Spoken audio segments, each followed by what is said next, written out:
guys, welcome back to my channel. I'm Lorie, and if this is your very first time joining us, this is a place where I like to encourage you to be who you are called to be. Now look, I hear a lot of us saying things, look, myself included, okay?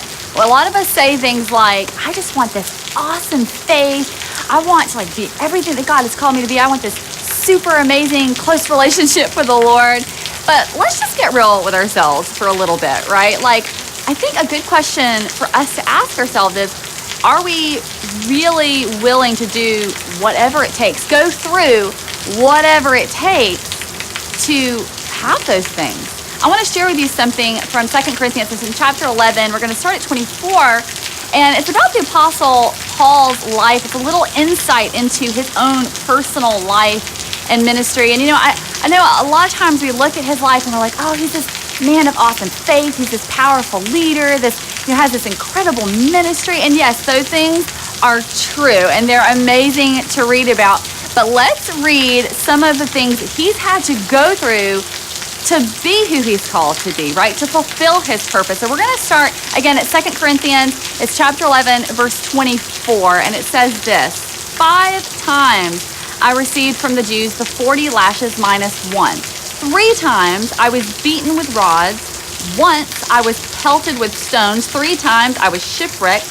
I spent a night and a day in the open sea. I have been constantly on the move.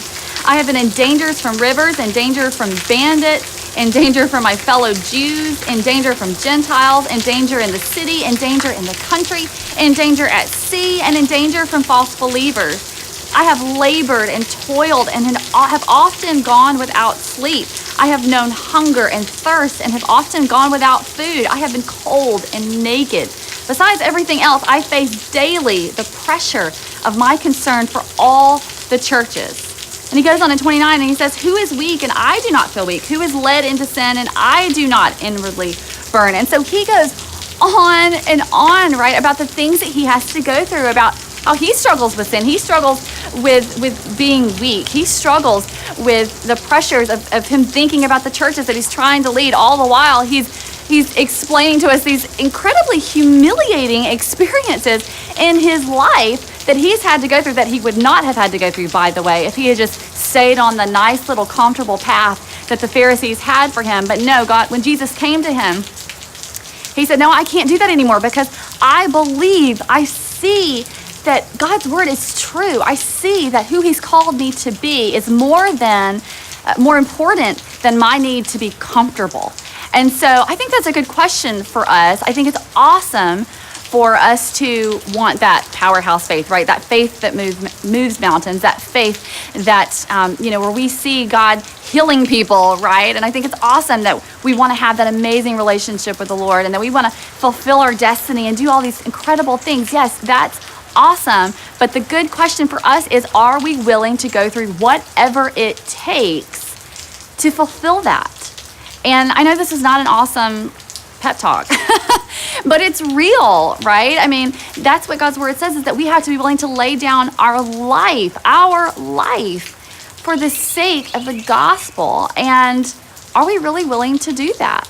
Because I think for most of us, it's not something like, oh, I don't want to be beaten for sharing my faith. It's most of us are scared that people are going to think we're weird when we share our faith.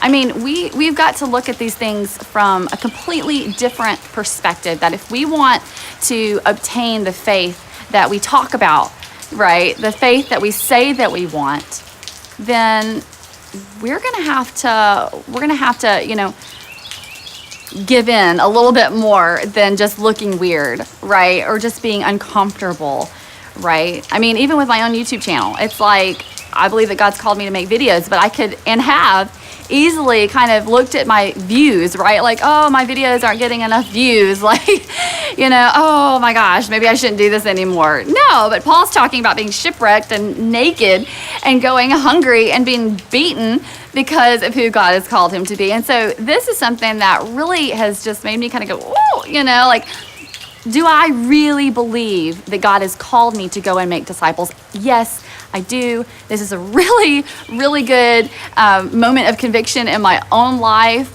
And I wanted to share that with you too, because if you are wanting an amazing faith and you're wanting a close relationship with the Lord and you're wanting to see God do incredible things and move in your life and you to be who God's called you to be, then I think you need to be asking yourself the same question as well. And if you're kind of like me and you're facing some facts here and saying, you know what, man, I haven't been living as though I truly believe that it's all worth it, like no matter what I have to go through. And I might even go through even way worse things than what I'm dealing with now, than just being uncomfortable. And that's okay, because I believe that God has called me to a greater purpose, which is to glorify him and to point people to Jesus. And so if you're like that too, and you're feeling that conviction as well, I mean, look, take that to the Lord. He is ready to forgive. He's ready to give that grace and that mercy and that strength and that help to continue on no matter what. And so I love to hear from you guys. You can comment down in the comment section below. And again, look, hey, go and live today with purpose. You don't have to wait until tomorrow, right? You can start right now by living with purpose and go and be who you are called to be. And I'll see you guys again soon.